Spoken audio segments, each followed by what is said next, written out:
할렐루야. 오늘 계시록 11장 7절로 13절까지 말씀 볼 텐데요.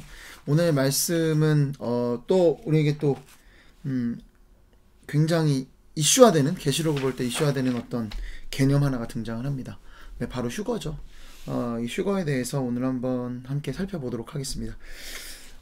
계속해서 우리 두 증인에 관한 막간 이야기죠. 이 나팔, 7나팔 환상, 6나팔이 지나고 또 7째 나팔 사이에 이제 들어가는 두루마리에 관한 이야기와 그리고 더불어 두 증인에 관한 이야기가 등장을 합니다.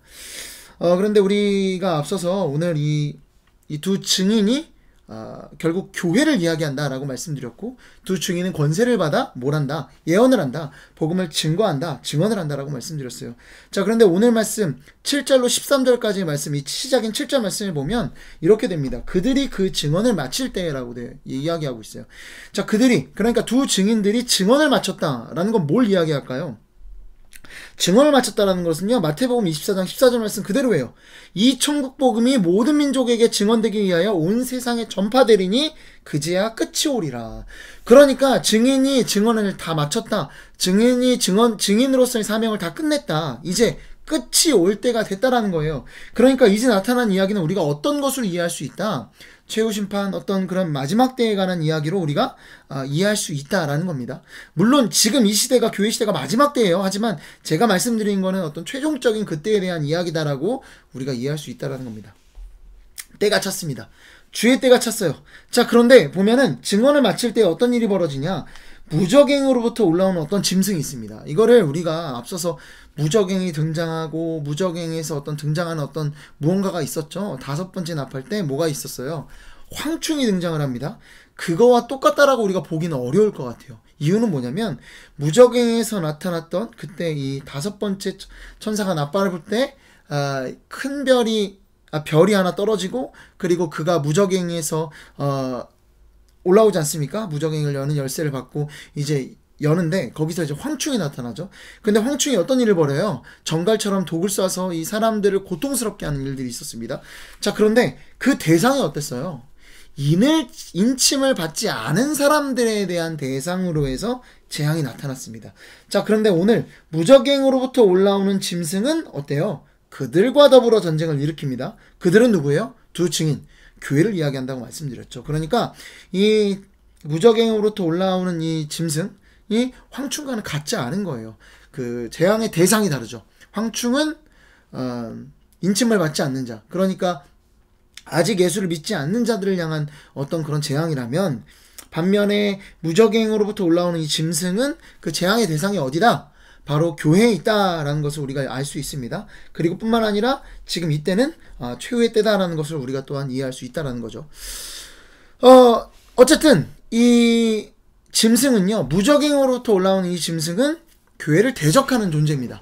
자, 교회를 대적하는 존재인데, 이 교회를 대적하는 이 짐승으로부터 전쟁이 나요. 그리고 그들을 이기고, 두 증인을 이기고 그들을 죽일 터인즉 결국 두 증인이, 즉 교회가 죽었습니다. 8절부터 10절까지 말씀 제가 읽어드릴게요. 그들의 시체가 큰 성 길에 있으리니 그 성은 영적으로 하면 소돔이라고도 하고 애굽이라고도 하니 곧 그들의 주께서 십자가에 못 박히신 곳이라. 백성들과 족속과 방언과 나라 중에서 사람들이 그 시체를 사흘 반 동안을 보며 무덤에 장사하지 못하게 하리로다. 이 두 선지자가 땅에 사는 자들을 괴롭게 한 고로 땅에 사는 자들이 그들의 죽음을 즐거워하고 기뻐하여 서로 예물을 보내리라 하더라. 아멘. 그들의 시체가 큰 성 길에 있었다고 합니다. 자, 큰 성은 어디를 말할까요?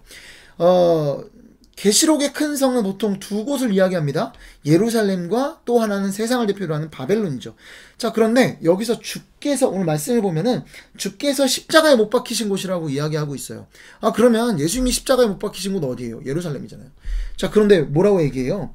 영적으로 하면 소돔이라고도 하고 애굽이라고도 하니 라고 합니다. 자, 그러니까 예루살렘이긴 하지만 실제로 그곳이 어떤 곳이라는 거예요. 예루살렘에 예수님께서 죽었지만 영적으로는 소돔이라고도 하고 애굽이라고도 하다. 그러니까 그리스도를 대적하는 장소, 그러니까 예수님을 죽인 곳이다 라는 이야기예요. 예수님이 죽인 그 세상에서 누가 또 죽었다라는 거예요? 교회가 죽었다라는 겁니다. 여러분, 결국 예수님이 걸으셨던 그 길을 누가 걷고 있는 거예요? 교회가 걷고 있는 겁니다. 예수님이 이 세상에서 십자가에 못 박히셨던 것처럼 그 고난을 감당하셨던 것처럼 교회도 어떻다? 그 고난을 감당해야 된다라는 것을 이야기하고 있습니다. 자, 그리고 뿐만 아니라 이 큰 성 길에 있더라는 거예요. 이 시체가 어떤 묘사예요? 교회가 치욕을 당하는 겁니다. 예수님께서 능욕과 치욕을 감당하셨던 것처럼 교회도 마찬가지로 정말 이 길에 널브러져 있는 것처럼 그렇게 하고 있더라는 겁니다. 뿐만 아니라 어떻습니까? 교회의 죽음을 보고 세상에 사는 자들, 땅에 사는 자들, 즉 우상 숭배자들은 즐거워하고 기뻐하며 서로 예물을 보낸다고 합니다. 난리 난 거예요. 기뻐하고 휴일을 만들고 야, 교회가 다 죽었다. 능욕을 주고 있다는 거죠. 여러분, 세상이 우리를 대적하고 그리스도의 가치를 싫어하는 것은요, 어떤 거다? 여러분, 당연한 겁니다. 여러분, 예수 그리스도의 복음이 증거되면은요, 원래는 두 가지의 격렬한 반응으로 나눠질 수밖에 없어요. 어떻습니까? 십자가의 가치에 대해서 따르는 자들과 그리고 또 하나 끝까지 쫓아와 죽이려고 하는 자들로 나눠진다는 거예요. 역사적으로 항상 그래왔습니다. 대표적으로 바울이 그랬죠. 복음을 전하면 어떻게 됩니까? 주를 따르는 자들이 있는 반면에 한쪽은 특히나 유대인들로 대표되는 그들은 어떻습니까? 가는 데까지 바울 쫓아와가지고 거기서 선동해가지고 그렇게 바울을 잡으려고 그렇게 돌도 던지고 그런 일들이 벌어지지 않습니까? 이것이 정상적인 복음에 대한 반응이더라는 거예요. 여러분, 거듭 계시록 말씀을 나누면서 제가 드리는 말씀인데, 그리스도인에게 십자가의 고난은요, 선택사항이 아닙니다. 우리가 마치 좋은 것들은, 하나님 말씀하는 좋은 것, 나에게 이로운 것들이라고 할 수 없겠어요. 당장의 유익이 되는 것들 같은 거는 취하고, 어떤 그리스도의 고난과 이런 것들은 취하지 않을 때 어떤 일이 벌어져요? 여러분, 그거야말로 내 신앙에 문제가 있다는 거예요. 당연히 따라오는 삶의 흔적이 바로 십자가라는 것을 우리가 잊지 않으셨으면 좋겠습니다. 십자가 고난이 없으면 내 신앙에 문제가 있다는 거예요. 나 예수 믿었더니 부자 됐고 건강하고 잘 나간다, 이거 자랑할 때가 아니라 뭘 자랑해야 돼요? 내가 예수 믿었더니 나에게 십자가 흔적이 생겼다.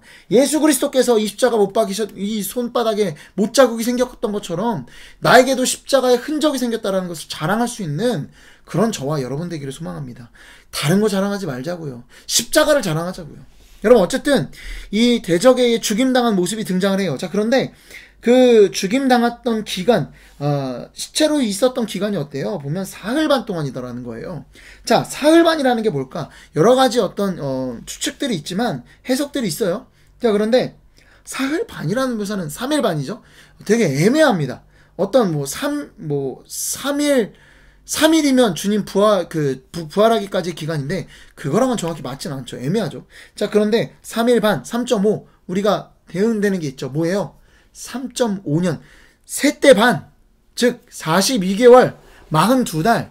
그러니까 교회가 고난받았던 기간, 교회가 주로부터 권세와 권능을 받고 복음을 증거했던 그 기간과 대응됩니다. 그러니까 주님의 권세와 권능을 받았던 기간과 기간에 대비해서 어때요? 3일 반은 3.5일은 어때요? 3년 반과 비교하면 정말 보잘것없는 기간이다. 우리에게 닥친 정말 이 고난과 죽음과도 같은 이 시간들은 정말 아무것도 아니다. 금방 끝날 시간이다. 라는 것을 우리에게 이야기하고 있다는 겁니다. 그래서 굳이 3.5일로 우리에게 대응해서 이야기하고 있는 겁니다. 여러분, 그리고 뿐만 아니라 두 증인이 죽었다고 해요. 정말 교회가 죽었다는 거죠. 더 많은 자들이 세상으로부터, 여러분, 이건 뭘 이야기하는 거냐면, 그때가 되면 될수록 더 많은 자들이, 더 많은 그리스도인들이, 더 많은 교회가 죽임당하기까지 고난을 받는다라는 것을 이야기합니다. 여러분, 이것이 뭘 이야기할까요?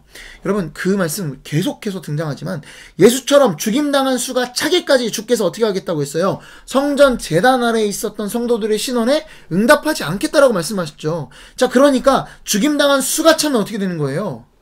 그 신원이, 그 기도가 응답된다. 그날이 온다라는 겁니다. 여러분, 그러니까 죽임당한 이 어떤 때가 차면 찰수록 더 많은 그리스도인들이 고난당하는 것은 어떤 의미가 있다? 주님이 오실 그때가 더 가속화되고 더 급격히 찾아온다는 것을 우리에게 이야기하는 겁니다. 그러니까 그냥 마냥 고통스러움으로 끝난 것이 아니다. 주의 올 때가 머지 않았다라는 겁니다. 여러분, 고난 뒤에 영광이 있음을 믿으시기 바랍니다. 죽음 뒤에 부활이 있습니다. 여러분, 그리고 우리가 죽어있는 것처럼 여겨지는 그 죽음의 때는 시체처럼 능욕당하고 정말 이 세상 사람들이 이 정말 주의 가치를 따르지 않는 그 가치들이 우리를 조롱하는 그 시기는 얼마다 삭을 반밖에 되지 않는다라는 이 사실을 믿으시기 바랍니다. 그리고 나서 어떤 일이 벌어집니까? 11절 말씀해 보면 에스겔서의 마른 뼈에 생기가 들어가는 것처럼 생기가 들어가서 죽었던 그 두 증인이 일어납니다. 부활합니다. 자, 그리고 일어난 그들에게 나타난 일이 뭔가요? 아까 제가 말씀드렸던 휴거 12절 말씀입니다. 하늘로부터 큰 음성이 있어 이리로 올라오라 함을 그들이 듣고 구름을 타고 하늘로 올라가니 그들의 원수들도 구경하더라. 아멘. 여러분, 이거 휴거라고 하죠. 여러분, 그런데 물론 이게 물리적으로 문자 그대로 벌어질 수 있습니다. 왜 그럴까요? 이거는 마지막 때에 벌어지는, 최후에 벌어지는 일들이기 때문에, 아직 나타나지 않은 일이기 때문에 물론 그렇게 이야기할 수 있습니다. 제가 휴거를 부정하는 건 아닙니다. 여러분, 그런데 오늘 이 말씀에서 우리에게 던지는 메시지, 정말 중요한 메시지가 뭔지를 우리는 찾아야 돼요. 뭘까요? 문자 그대로 하늘로 들려 올라간다, 이게 중요합니까? 아니에요, 여러분. 지금 두 증인은 어떤 상황에 있었습니까? 처해 있었습니까? 자기의 사명을 다 했는데 짐승으로부터, 대적으로부터 죽임당했어요. 그리고 그 시체는 이 세상으로부터 능욕을 당하고 있더라는 거예요. 치욕을 당하고 있더라는 거예요. 그런데 어떤 음성이 들립니까? 하늘로부터 이리로 올라와라, 이리로 올라와라. 그리고 그것을 누가 봐요? 원수들도 구경하고 있더라는 거예요. 그러니까 그들의 원함과 모든 것들을 해소시키는 그 일들이 벌어지는 거예요. 어떤 걸 통해서? 이리로 올라오라. 누가 부르고 있는 거예요? 주님이 부르고 있는 거죠. 자, 그래서 어떻게 되는 거예요? 이 백성들이, 주의 백성들이 부활을 입고 주님 앞으로 찾아가는 일입니다. 여러분, 그러니까 이 휴거의 장면의 가장 핵심적인 메시지는 뭐냐면요, 이 세상 대적으로부터 죽임당한 교회가 부활을 경험하고 그토록 기다리던 주님을 만나는 장면이더라는 거예요. 여러분, 이 두 증인의 이 교회의 삶을 보시기 바랍니다. 주로부터 권세를 받아 세상 가운데 복음을 증거하다가 사명을 마치고 나니까 어떤 일이 벌어져요? 대적에게 죽임을 당합니다. 그리고 정말 능욕당하는 일들이 있다라는 거예요. 그의 이름은 그저 증인이에요. 그의 정체성은 그냥 주의 부활을 증거하는 것밖에 없었어요. 그리고 실제로 그들이 부활을 증거했던 것처럼, 입술로 증언했던 것처럼 그들의 삶이 부활을 입습니다. 세상 가운데 그들의 삶을 통해, 그들이 부활한 걸 통해서 세상 가운데 드러내고 나타나더라는 거예요. 그리고 그들이 결국 끝내 주님을 만납니다. 여러분, 모든 것들을 해소받는 것이 뭘 통해 이루어지는 거예요? 주님을 만나는 것을 통해 나타나더라는 거죠. 여러분, 이것이 교회인 우리의 삶인 줄로 믿으시기 바랍니다. 여러분, 어때요? 우리 곧 각자 증인인 우리의 삶을 돌아보면 어떤 삶이에요? 이 증인의 삶 아닙니까? 우리가 사명을 다해서 이 땅 가운데 뭘 해요? 뭘 해야 돼요? 복음을 증거하는, 하나님의 그 말씀을, 부활을 증거하는 사명을 가지고 우리가 살아갑니다. 그리고 뭘 소망하며 살아갑니까? 결국 그 끝날 주님을 만날 걸 기대하며 살아가잖아요. 이것이 우리의 삶이더라는 거예요. 여러분, 한 증인의 삶과도 같은 모습을 오늘 말씀 가운데 그리고 있다라는 거예요.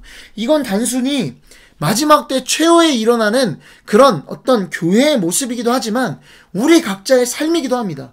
우리의 마지막 그 순간이 어떤 모습으로 들어지겠습니까? 주님을 만나는 거겠죠. 여러분, 주님을 만났는데 주님으로부터 어떤 이야기를 들어야겠습니까? 마지막 그 순간. 착하고 충성된 종아, 잘하였구나. 네가 내 사명을 잘 감당했구나. 잘했다. 이 칭찬 받으려고 우리가 이 땅에서 살아가는 거 아니겠습니까? 주님으로부터 만날 때 여러분, 부끄러워서 이리저리 피해 숨어 다니면 어떻게 하겠어요? 그거만큼 정말 부끄러운 삶이 어디 있습니까? 여러분, 우리가 결국 그날에, 최종적인 주님을 만나는 그날에 우리가 정말 주님 앞에서 진짜 24시간 내내 계속해서 떠들 것들이 많아야 되지 않겠습니까? 주님, 제가 이랬는데요, 정말 이런 수치와 능욕을 당했었고요, 주님, 제가 이렇게 복음을 증거했었습니다, 이런 이야기들이 넘쳐나야 되지 않겠습니까? 이런 복된 삶을 살아가는, 정말 주님 만나는 그 순간 이리로 올라오라 함을 듣고 주님, 빨리 올라갈게요, 주님 너무나 만나고 싶었습니다, 이런 삶을 사는, 정말 주님 앞에서 주의 음성을 듣고 부끄러워서 정말 이리저리 숨어 다니는 그런 삶이 아니라 이리로 오라 함을 듣고 얼른 올라가서 주님 앞에 이런저런 이야기들로 나의 삶을 증언할 수 있는, 주님 앞에 자랑할 수 있는, 주님과 함께 정말 365일 24시간 떠들 수 있는 그런 기쁨의 삶을 살아가는 복된 저와 여러분 되기를 소망합니다. 기도하겠습니다. 주님, 이 두 증인의 모습, 즉 교회의 모습이 나의 모습이 되게 하여 주옵소서. 나에게 남겨진 이 사명 끝날까지 다하고 주님 만났을 때, 주님, 제가 주의 말씀대로 열심히 살았습니다, 복음을 증거하며 살았습니다라고 그렇게 주님과 하루 종일, 아니 영원히 이야기하며 주님과 교제할 수 있는 그런 삶을 이 땅 가운데 살아가는 그런 복된 저와 우리 모두가 될 수 있도록 주님 역사하여 주옵소서. 이 모든 말씀 사랑이 많으신 예수 그리스도의 이름으로 기도드립니다. 아멘.